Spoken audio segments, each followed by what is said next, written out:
Welcome to Emily Academy Hyderabad. This is doctor Moses. ఈ video చివరి వరకు చూస్తే ఎడ్యుకేషనల్ సైకాలజీలో ఒక ముఖ్యమైన కాన్సెప్ట్ రక్షక తంత్రాలు, డిఫెన్స్ మెకానిజమ్స్ సంబంధించి ప్రతి పరీక్షలో టెట్, డిఎస్సి, డిపిడిఓ, హెచ్డబ్ల్యూఓ లాంటి ఎగ్జామ్స్లో అడుగుతున్న ఒక ముఖ్యమైన కాన్సెప్ట్ మీరు చాలా సులభంగా నేర్చుకుంటారు. నిత్య జీవితంలో అది కుటుంబంలో కావచ్చు, ప్రొఫెషనల్ లైఫ్ వృత్తిపరమైన జీవితం మరియు వ్యక్తిగత జీవితంలో కావచ్చు. కొన్నిసార్లు మనం తప్పులు చేస్తుంటాం, పొరపాట్లు చేస్తుంటాం. ఆ తప్పులకు పొరపాట్లకు తప్పును ఒప్పుకోకుండా అసలు కారణం కాకుండా వేరే కారణాలు చెప్తుంటాం. దీన్నే హేతుకీకరణం అంటాం. హేతు అంటే కారణం. సో అసలు కారణం కాకుండా ఒక తప్పుకు, మన ఫెయిల్యూర్స్ కు వేరే కారణాలు చెప్తే అది హేతుకీకరణం. సో దీన్ని ఇంగ్లీష్లో మనం రేషనలైజేషన్ అంటాం. ఒకసారి కాంపిటేటివ్ ఎగ్జామ్స్లో అడిగారు, అందని ద్రాక్ష పళ్ళు పుల్లన, సోర్ గ్రేప్ మెకానిజం అని ఏ రక్షక తంత్రాన్ని పిలుస్తారు? అది హేతుకీకరణం. దీన్నే రేషనలైజేషన్ అంటాం. మీకు తెలుసు, నక్క పుల్లని ద్రాక్ష పళ్ళ కథ. ఒక నక్క ఉదయం నుంచి జంప్ చేస్తుంది ద్రాక్ష పళ్ళు అందుకోవాలని. హైదరాబాద్ చుట్టూ పరిసరాలలో గతంలో అనేక ద్రాక్ష తోటలు ఉండేవి. అట్లాంటి ఒక తోటలో ఒక రోజు ఒక నక్క ఎగురుతూ ఉంది. ఎంత జంప్ చేసినా ఈ ద్రాక్ష పళ్ళు అందుకోలేకపోతుంది. అయితే ఈ చెట్టు పక్కన ఉండేటువంటి ఇంకొక నక్క అది గమనిస్తూ అడిగింది, ఏంటి బావా, ఉదయం నుంచి ట్రై చేస్తున్నావు, ఆ ద్రాక్ష పళ్ళు అందుకోలేకపోయావు అంటే, అప్పుడు ఈ నక్క అన్నది, ఇవి చాలా పుల్లగా ఉన్నాయి, అందుకే నేను అందుకోదలుచుకోలేదు, అది తీయగా ఉంటే ఎప్పుడో నేను క్యాచ్ చేసి ఉండేదాన్ని అని చెప్పింది. ఇక్కడ డీవాల్యూయింగ్ వాట్ వీ కెనాట్ అచీవ్. మనం ఏదైనా సాధించలేనప్పుడు అది వాల్యూ లేదని, అది నాకు అవసరం లేదని చెప్తుంటాం. కనుక ఇక్కడ నక్క ఉపయోగించినటువంటి ఒక రక్షక తంత్రం హేతుకీకరణం. చాలా సందర్భాలలో ఈ రక్షక తంత్రాన్ని మనం ఉపయోగిస్తాం. ఎందుకంటే మనం తప్పును ఒప్పుకుంటే మన ఈగో దెబ్బతింటుంది. తప్పును ఒప్పుకుంటే యాంగ్జైటీకి గురవుతాం. కనుక యాంగ్జైటీ, వ్యాకులత తగ్గించుకోవడం కోసం ఈ రక్షక తంత్రం ఉపయోగిస్తాం. మన సెల్ఫ్ ఇమేజ్ ఎక్కడ దెబ్బతింటుందో అని మన వ్యతిరేక ప్రవర్తనకు, మన తప్పులకు, మన ఫెయిల్యూర్స్కి, మన లోపాలకి వేరే కారణాలు వెతుకుతూ ఉంటాం. అదేవిధంగా ఎమోషనల్ పెయిన్. ఎప్పుడైనా ఒక దొంగ నేను దొంగ అని చెప్తే ఒక ఎమోషనల్ పెయిన్ ఉంటుంది. కనుక దొంగ కూడా తాను దొంగ అని ఎప్పుడు చెప్పడు, దానికి వేరే కారణాలు చెప్తూ ఉంటారు చాలా మంది. ప్రతి ఒక్కరు ఏదో ఒక సందర్భంలో, ఏదో ఒక పరిస్థితుల్లో ఈ రక్షక తంత్రాన్ని ఉపయోగిస్తుంటారు. సో ఈ రేషనలైజేషన్ అంటే ఏమిటి? A psychological defence mechanism, devaluing an unattainable goal, protecting self-esteem from failure, reducing frustration and disappointment. ఎప్పుడైనా మనం సాధించలేని దానికి పెద్ద విలువ లేదు, అది అవసరం లేదు, ఉపయోగం లేదని చెప్తుంటాం. ఉదాహరణకు ఒక విద్యార్థి ఒక ప్రఖ్యాత కళాశాలలో, యూనివర్సిటీలో సీటు సాధించలేదు. తను ఏమంటాడంటే, నువ్వు ఎందుకు సీటు సాధించలేదంటే అసలు కారణం ఏంటంటే ఒక ప్లాన్ లేదు, ఎమోషనల్ ఇంటెలిజెన్స్ లేదు, ఆ యూనివర్సిటీలో సీటు సాధించే సత్తా లేదు. కానీ ఆ విధంగా నా లోపాల వల్ల, నాకు నాలెడ్జ్ లేక, ఇంటెలిజెన్స్ లేక సాధించలేదు అంటే ఈగో దెబ్బతింటుంది.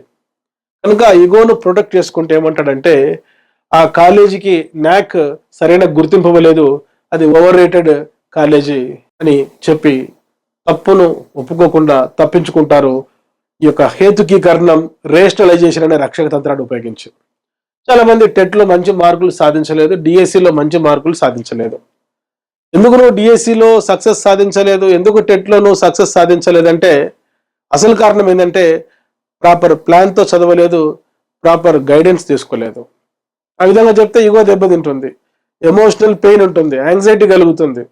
కనుక ఏమంటారంటే టీచర్ ఉద్యోగానికి జీతం తక్కువ. ఇది హేతుకీకరణానికి మరొక ఉదాహరణ. గతంలో ఒక పోటీ పరీక్షలో ఒక ప్రశ్న అడిగారు. ఈ హేతుకీకరణం, రేషనలైజేషన్ అనేటువంటి కాన్సెప్ట్ పైన దాన్ని డిస్కస్ చేద్దాం.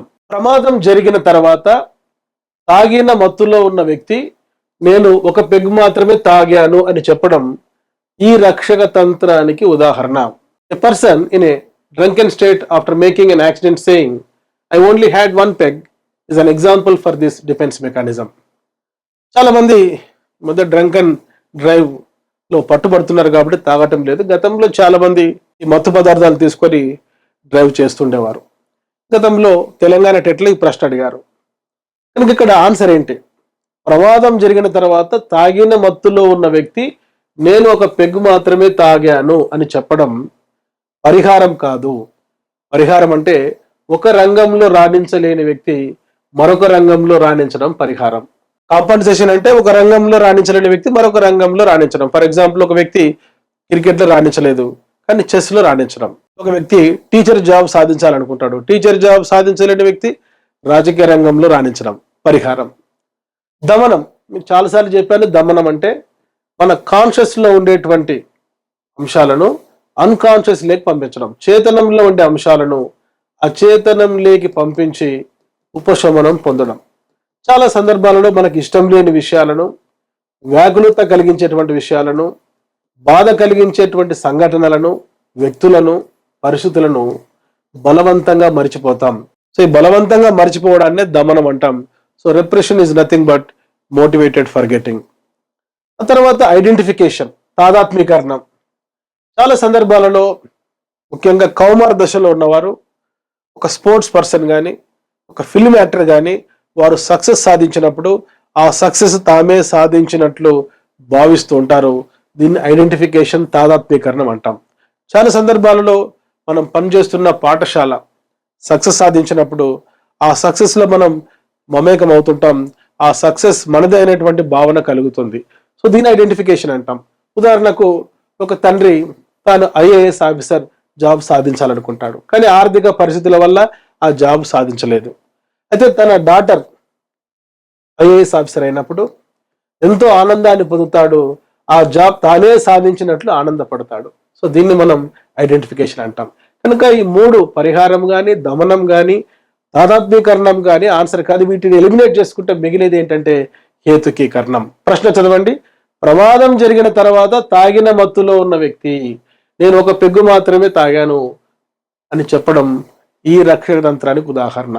ఇక్కడ తప్పును ఒప్పుకోవటం లేదు, ఓవర్ డ్రింకింగ్ చేశాడు, ఎక్కువ మోతాదులో తాగాడు కనుక యాక్సిడెంట్ అయింది. యాక్సిలేటర్, బ్రేక్, క్లచ్ని కంట్రోల్ చేసుకోలేకపోయాడు, ఒక ప్రమాదానికి గురి చేశాడు తాను నడుపుతున్నటువంటి వాహనాన్ని. కనుక ప్రమాదం జరిగిన తర్వాత ట్రాఫిక్ కానిస్టేబుల్ వ్యక్తులు వచ్చి అడిగారు, ఎందుకు నువ్వు ప్రమాదానికి గురి చేశావు? ఇటీవల మనం చూసిన బంజారాహిల్స్లో ఒక ఫెరారీ కారు 200 కిలోమీటర్ల వేగంతో వెళ్ళింది.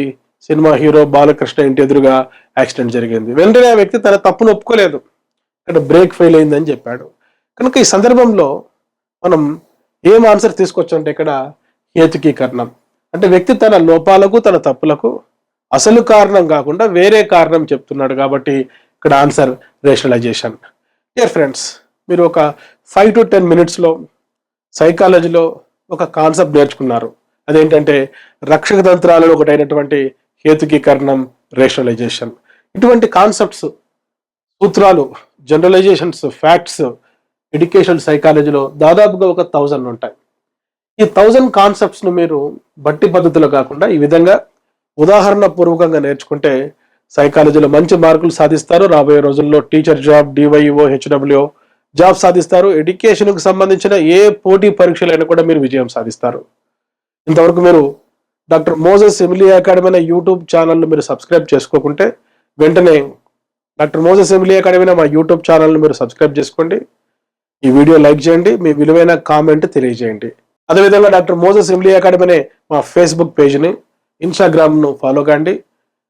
మరిన్ని వీడియోస్ కోసం, క్లాసెస్ కోసం ఎమిలీ అకాడమీ మా మొబైల్ యాప్ ఇన్స్టాల్ చేసుకోండి. ఇందులో డిఎస్సికి సంబంధించి, డివైఓకి సంబంధించి, హెచ్డబ్ల్యూఓకి సంబంధించి, టెట్ సీటెడ్కి సంబంధించి అద్భుతమైన క్లాసెస్ తెలుగు మీడియంలో మరియు ఇంగ్లీష్ మీడియంలో టాపిక్ వైజ్గా డిజిటల్ వీడియో క్లాసెస్, టాపిక్ వైజ్గా టెస్ట్ సిరీస్ అందుబాటులో ఉంచడం జరిగింది.